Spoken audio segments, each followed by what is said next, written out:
గాంధారి ధృతరాష్ట్ర వివాహం. కొంతకాలానికి అంబికాదేవికి ధృతరాష్ట్రుడు జన్మించాడు.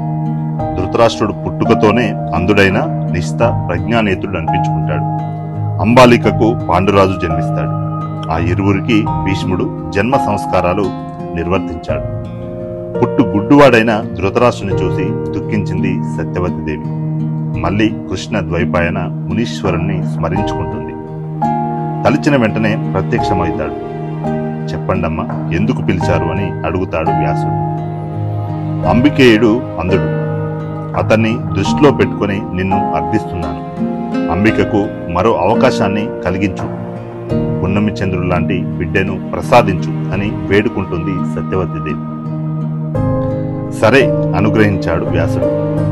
మహాముని మాట అన్నదే తడువుగా పరుగు పరుగున అంబికను సమీపించింది సత్యవతిదేవి.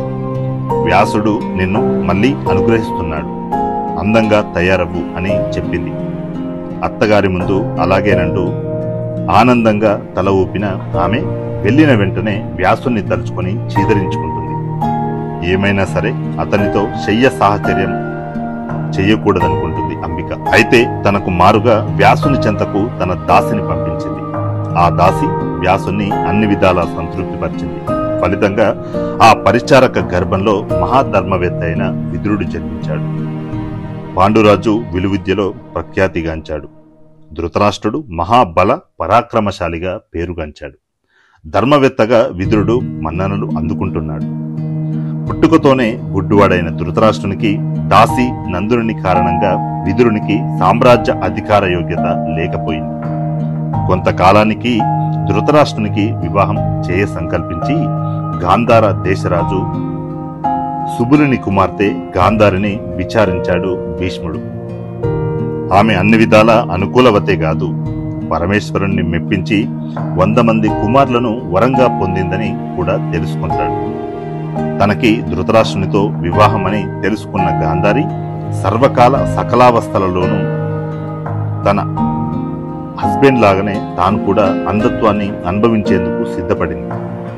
తన నేత్రాలకు ఏమాత్రం దృష్టి లేకుండా పరిపూర్ణంగా కప్పివేసే దృఢ బంధనాన్ని ఏర్పాటు చేసుకుంటుంది. అంతేకాదు, తన భర్త మనసెరిగి ప్రవర్తించేందుకు నిశ్చయించుకుంటుంది. గాంధారి ధృతరాష్ట్ర వివాహం జరిగిపోయింది. గాంధారితో పాటు సత్యవ్రత, సత్యసేన, సుదేష్ట, సుహిత, తేజశ్రవ, సుశ్రవ, నికృత, శుభ, సంభవ, దశార్ణ అనే 10 మంది తోబుట్టువులు కూడా ధృతరాష్ట్రుని వివాహం చేసుకున్నారు. వారితో సరిపెట్టక కౌరవ కులం దినదినాభివృద్ధి చెందాలని అనేక మంది రాకుమార్తెలను ధృతరాష్ట్రునికిచ్చి వివాహం జరిపించాడు భీష్ముడు. అందులో ఓ వైశ్య మహిళ కూడా ఉంటుంది.